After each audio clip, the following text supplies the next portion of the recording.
मनहूस नदी और खौफनाक रास्ता पार्ट 2। आपको जानकारी हो गई होगी कि कैसे उस भयानक रास्ते पर जाने से रमेश के पीछे वो बला लग जाती है जो उसके पूरे परिवार के लिए खतरा बन चुकी है। अब आगे सुरेश सारी कहानी सुनने के बाद चिंता में पड़ जाता है। अपने परिवार की सुरक्षा कैसे करें इसका उपाय सोचने लगता है। अचानक उसे ख्याल आता है कि उस नदी और रास्ते की तरफ जाने से दादाजी रोकते थे हमेशा, तो क्यों ना उनसे मदद ली जाए और उन्हें पक्का कुछ तो जानकारी होगी। यह सोचकर सुरेश दादाजी को रमेश के द्वारा सुनाई गई सारी दास्तां बता देता है। क्या कह रहे हो? दादाजी चिल्लाए। मंदिर के पास का लकड़ी का कारखाना तो कब का बंद हो चुका है, अब वहां तो सिर्फ खंडहर है। सुरेश ने कहा, दादाजी उस कारखाने के बारे में कुछ बताइए ताकि उस बला का राज मालूम हो सके। दादाजी बोल पड़े, बहुत साल पहले तुम्हारे पिताजी ने उस कारखाने की शुरुआत की थी और आसपास के गांव के बहुत से मजदूर काम करते थे उस कारखाने में। तुम्हारे चाचा जी भी काम की देखरेख किया करते थे, पर एक दिन वह अचानक गायब हो गए, कभी लौट के नहीं आए। कारखाने का काम भी धीरे धीरे ठप हो गया, तब से वहाँ खंडहर ही बचा है। सुरेश कारखाने की कहानी जानने के बाद सोच में पड़ गया। इतने सारे मजदूर वहाँ काम करते थे, अब ये कैसे जाना जाए कि उस स्त्री के पिता कौन थे। सुरेश इसी असमंजस से जूझ रहा था कि अचानक उसे ख्याल आया कि रमेश किसी बाबा की बात कर रहा था जो उसे नदी वाले रास्ते में मिले थे। अवश्य ही वो कोई सिद्ध पुरुष होंगे, शायद वो मेरी मदद कर सके और मेरे परिवार की सुरक्षा हो सके। रात होने को होती है। सुरेश बाबा से कल सुबह मुलाकात का निश्चय करके सोने चला जाता है। इधर रमेश बिस्तर पर पड़ा है। उसके जहन में उस स्त्री की भयानक छवि अभी भी नहीं जा रही। वो परिवार की सुरक्षा के लिए चिंतित है, पर थकावट के कारण उसकी पलक बंद हो जाती है। जैसे ही सुरेश आंख बंद करता है, उसे आभास होता है जैसे उसके शरीर का भार बढ़ गया। उसे ऐसा लगता है कि कोई उसके ऊपर बैठा है, पर वो आंख खोलने की हिम्मत नहीं कर पाता। तेरा मुझसे है पहले का नाता, कोई यूं ही नहीं दिल भाता कोई। फिर उसी गाने के एक सितकार भरे स्वर रमेश के कानों में पड़ते हैं। बाबूजी, एक दिन तो बीत गया, अब 14 दिन और बचे आपके परिवार और आपके पास। भयानक हंसी के साथ रमेश का भार कम हो जाता है। वो जा चुकी थी, पर साथ ही जा चुका था रमेश का चैन, उसकी आंखों की नींद। सुबह होते ही सुरेश को पता चलता है कि रमेश को फिर वो बला और उसकी मौजूदगी का एहसास हुआ था। ये जानने के बाद वो तुरंत साधु से मिलने के लिए निकल पड़ता है। सुरेश नदी किनारे मंदिर के पास पहुंच चुका है। वह आसपास बाबा को तलाशने की कोशिश करता है, पर बाबा का कहीं पता नहीं चलता। निराश होकर सुरेश मंदिर में प्रवेश करता है। उसके चेहरे पर चिंता के भाव होते हैं।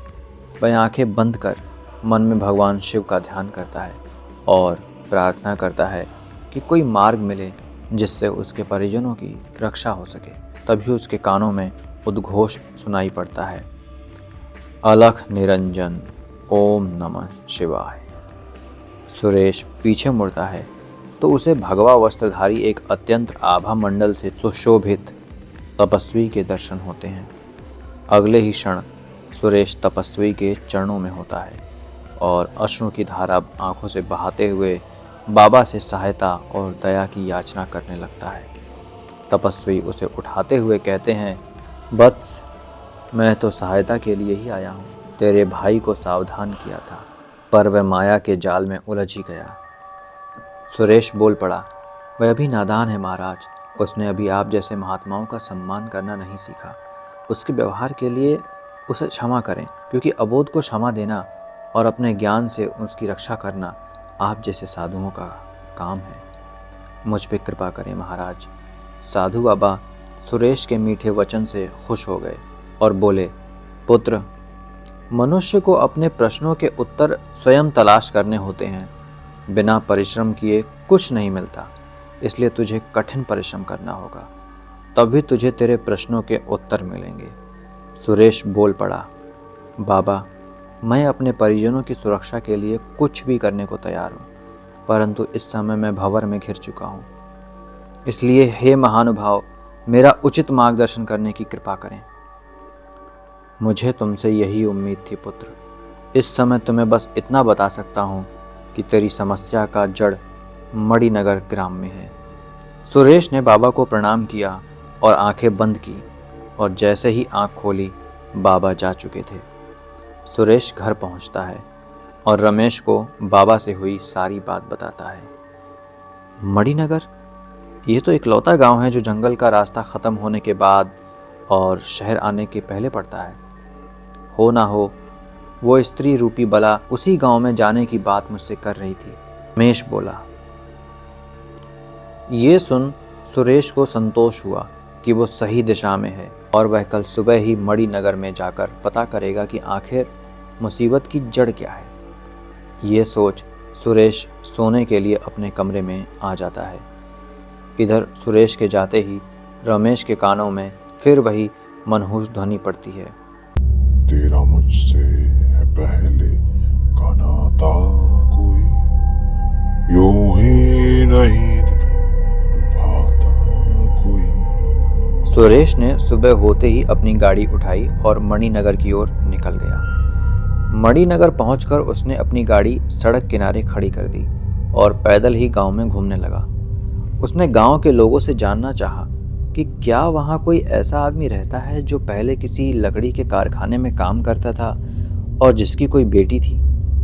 ज़्यादातर लोगों को इसके बारे में कोई जानकारी नहीं थी, पर उम्रदराज लोग उसकी ये बात पूछने पर डर से व्याकुल हो उठते। ये देख सुरेश को अंदाज़ा हो गया था कि यहाँ सब कोई राज जरूर छुपा रहे हैं। निराश होकर वो एक पगडंडी पकड़कर वापस लौट रहा था कि पीछे से किसी ने आवाज़ दी।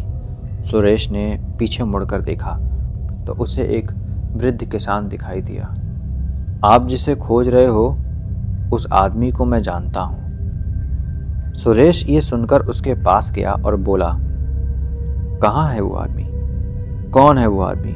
जल्दी मुझे उसके पास ले चलो। उस किसान ने देखा कि सुरेश बहुत बेसब्र हो रहा है तो उसे गांव के बस्ती से दूर एक खुली जगह पर ले गया।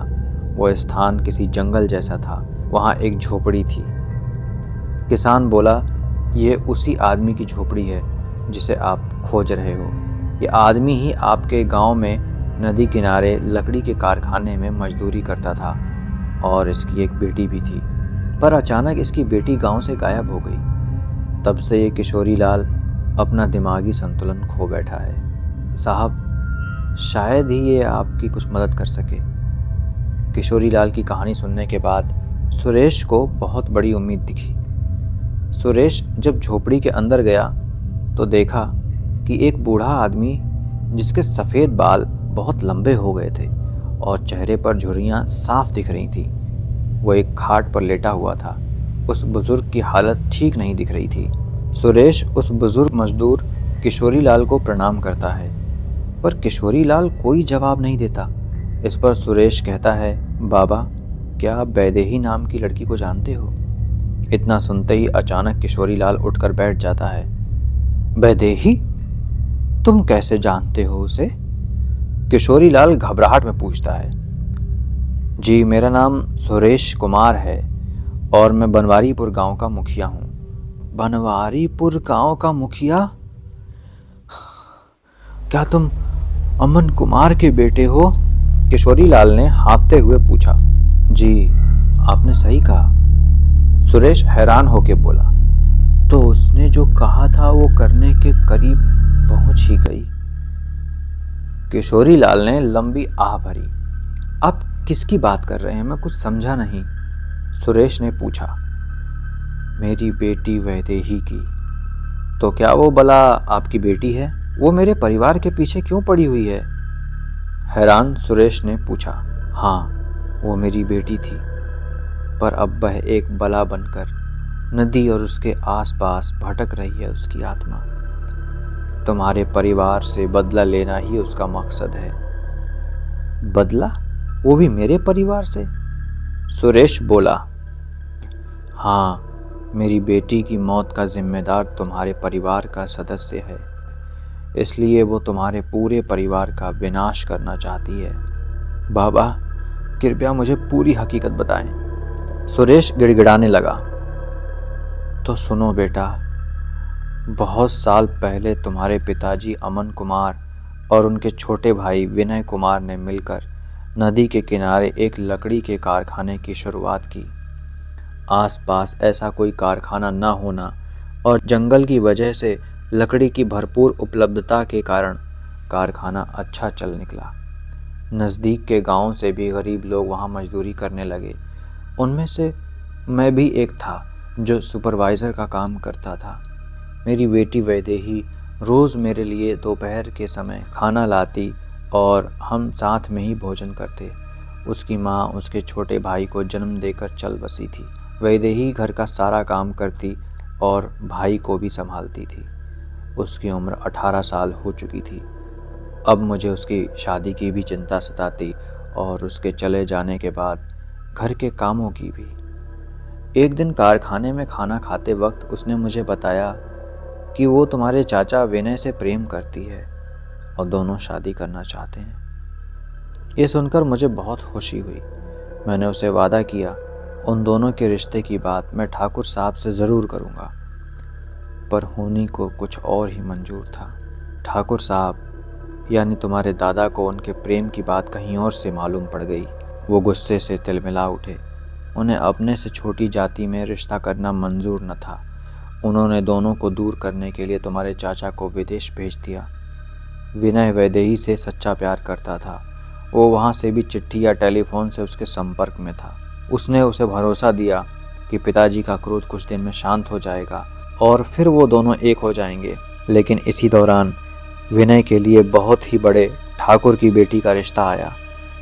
तुम्हारे दादाजी ने जब विनय से बात की तो उसने साफ कह दिया कि वह सिर्फ वैदेही से ही शादी करेगा।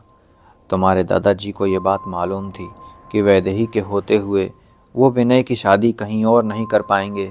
एक दिन सुबह ठाकुर साहब कारखाने में पधारे और मुझसे कहा कि वो एक बार वैदेही से मिलना चाहते हैं, इसलिए जब वो खाना लेकर आए तो उसे कारखाने के नीचे गोदाम में भेज दूं।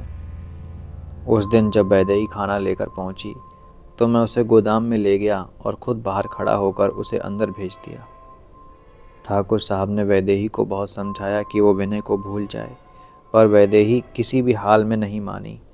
तभी ठाकुर साहब का इशारा पाकर गोदाम में मौजूद एक आदमी ने वैदेही के पेट में खंजर उतार दिया। मैं ये देख अंदर दौड़कर आया, पर मुझे पकड़ लिया गया। ठाकुर साहब ने मुझे धमकी दी कि अगर मैंने अपना मुंह खोला तो मेरे बेटे के साथ भी यही होगा और मैं भी नहीं बच पाऊंगा।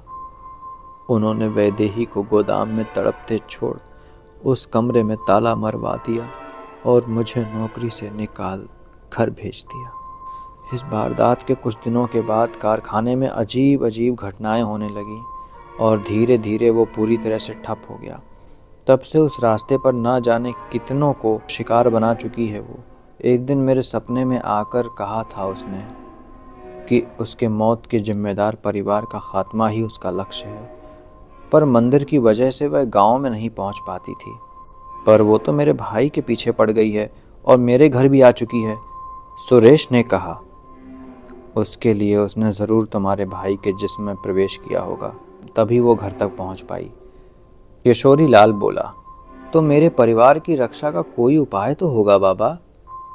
सुरेश ने उम्मीद भरी आस के साथ किशोरी लाल से पूछा। किशोरी लाल बोले, मैंने जवानी में कुछ दिन तंत्र साधना में बिताए हैं। इस आधार पर कह सकता हूँ कि अगर किसी तरह तुम उस गोदाम में जाकर वैदेही के शरीर को जला दो और तुम्हारे दादाजी को कानूनी प्रक्रिया से सज़ा दिला सको तो तुम्हारे भाई के शरीर को वो छोड़ देगी और उसकी आत्मा को शांति मिल जाएगी। किशोरी लाल से सारी कहानी सुनने के बाद सुरेश वहाँ से निकल चुका था। रास्ते में ही उसे दादाजी का फ़ोन आया और रमेश की तबीयत बहुत ख़राब होती जा रही है और वो अजीब तरह का व्यवहार कर रहा है। सुरेश को अपने गांव पहुंचते हुए रात हो गई थी। तभी अचानक उसे ध्यान आया कि इस राज का पता करते करते 14 दिन बीत चुके हैं और आज ही वो अमावस्या की रात है। सुरेश किसी भी कीमत पर अपने परिवार को बचाना चाहता था। उसने जल्दी जल्दी कारखाने में पहुंचकर वैदेही के शरीर को जला देने का निश्चय किया। उसने अपनी गाड़ी जंगल के छोटे रास्ते से नदी की ओर दौड़ा दी। काली अमावस की रात में जंगल के सन्नाटे को चीरते हुए उसकी कार दौड़े जा रही थी।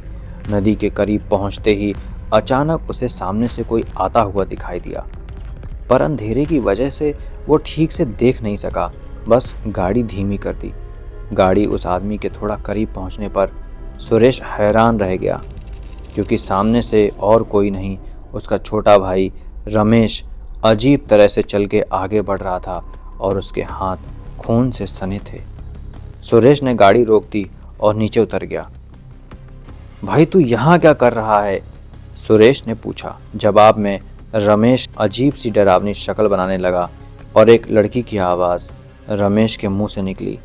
तेरा मुझसे है पहले का नाता कोई, यूं ही नहीं दूर भाता कोई। सुरेश बुरी तरह सहम उठा। ये गाना तो वो बला गा रही थी जब वो भाई से उस दिन जंगल में मिली थी। सुरेश ने मन में सोचा। वो समझ गया कि उसके भाई रमेश के शरीर में वो वैदेही है। छोड़ दो मेरे भाई को, उसने तुम्हारा क्या बिगाड़ा है? गलती मेरे दादाजी की थी ना, तो मैं उन्हें कानूनी तौर पे सजा दिलवाऊंगा, ये वादा करता हूं तुमसे। सुरेश उसके सामने दयनीय सुर में गिड़गिड़ाने लगा। तू क्या इंसाफ दिलाएगा मुझे? मैंने तो कब का तेरे दादाजी नहीं, आदरणीय ठाकुर साहब को परलोक पहुंचा दिया। अब तुम दोनों भाइयों की बारी है। सुरेश दादाजी की मौत की खबर सुनकर जमीन पर बैठ गया। वो लगभग अंदर से टूट सा गया, पर तभी उसे अपनी जान से प्यारे भाई की फिक्र हुई, जिसके अंदर उस आत्मा ने कब्जा किया हुआ था। वो फुर्ती से गाड़ी में बैठा और उस बला के बगल से तेजी से गाड़ी भगाता हुआ कारखाने के सामने पहुंच गया और नीचे उतरकर गोदाम की तरफ भागा, जहां उस वैदेही का शरीर था। तभी सामने से वो बला भी उड़ती हुई आई और सुरेश पर वार करने के लिए उसे पकड़ना चाहा, पर सुरेश को हाथ लगाते ही उस आत्मा को जोर का झटका लगा और वो दूर जाकर गिर गई। तभी सुरेश की नज़र उसके गले में लटके हुए ओम के लॉकेट पर गई, जो उसे उस दिन मंदिर में मिले तांत्रिक बाबा ने सुरक्षा के लिए दिया था। उस बला के उठने से पहले ही सुरेश गोदाम के कमरे में घुस गया और उस बला वैदेही का मृत शरीर ढूंढने लगा। तभी उसकी नज़र ज़मीन पे बिछी कालीन पे पड़ी। उसे हटाते ही नीचे एक कंकाल मिला, जो बुरी हालत में था और पूरे कमरे में बदबू भरी हुई थी। सुरेश समझ गया ये वैदेही का ही शरीर है। उसे जलाने के लिए क्या किया जाए, ये सोच ही रहा था। उसे सामने लकड़ी के दराज पे ड्रम दिखा। उसने उसे नीचे उतारा तो ड्रम के अंदर डीजल भरा था, जो शायद कभी कारखाने के जनरेटर को चलाने के लिए रखा होगा। उसने डीजल को वैदेही के कंकाल पे उड़ेल दिया। तभी रमेश के शरीर के अंदर घुसी वैदेही उड़ती हुई आई और एक जोर का झटका सुरेश को दिया। इस झटके से सुरेश गोदाम की दीवार से टकराया और नीचे गिर पड़ा। उसे ध्यान आया कि डीजल डालते वक्त उसके गले की माला ज़मीन पर गिर गई थी, जिसके कारण अब वैदेही उस पर वार कर सकती थी। इधर वैदेही रमेश के शरीर में बहुत गुस्से में थी और उसकी आंखें लाल हो चुकी थीं। सुरेश समझ गया कि अब वो उस पर आखिरी वार करेगी और अगर उसने जल्दी कुछ नहीं किया तो बच नहीं पाएगा। तभी उसे अपनी जेब में कुछ महसूस हुआ। जब सुरेश ने बाहर निकाल के देखा तो वह उसका लाइटर था। इधर वैदेही सुरेश पर हमला करने के लिए तेजी से लपकी, पर सुरेश ने तेजी दिखाते हुए लाइटर जलाई और कंकाल पर फेंक दिया। इससे पहले कि वैदेही सुरेश तक पहुंच पाती, कंकाल ने आग पकड़ ली और रमेश के अंदर मौजूद वैदेही की रूह चीखने लगी। कंकाल के पूरी तरह जल जाने पर रमेश का शरीर शांत हो गया और ज़मीन पर गिर पड़ा। उस बला का आखिरकार अंत हो चुका था। सुरेश किसी तरह रमेश को होश में ले आया और उसे पूरी बात बताई। दोनों भाई घर पहुंचे तो ठाकुर साहब की लाश देखकर रमेश रोने लगा। उसे इस बात का दुख था कि उसके हाथों दादाजी का खून हो गया, पर सुरेश ने उसे समझाया कि दादाजी को उनके कर्मों का फल मिला। फिर दोनों भाइयों ने मिलकर ठाकुर साहब का अंतिम संस्कार किया और आगे चलकर दोनों भाइयों की शादी हो गई और वो खुशी से परिवार के साथ रहने लगा। पर आज भी गांव वालों के दिल में एक डर है, इसलिए अब भी वो लोग उस मनहूस नदी के खौफनाक रास्ते पर जाने से बचते हैं। तो कैसी लगी ये कहानी पसंद आई हो तो वीडियो को लाइक कर दीजिएगा, चैनल को सब्सक्राइब कर दीजिएगा, क्योंकि ऐसी ही और कहानियां हम इस चैनल पे लाते रहेंगे। अद्भुत चैनल आप सबके मंगलमय होने की कामना करता है। धन्यवाद।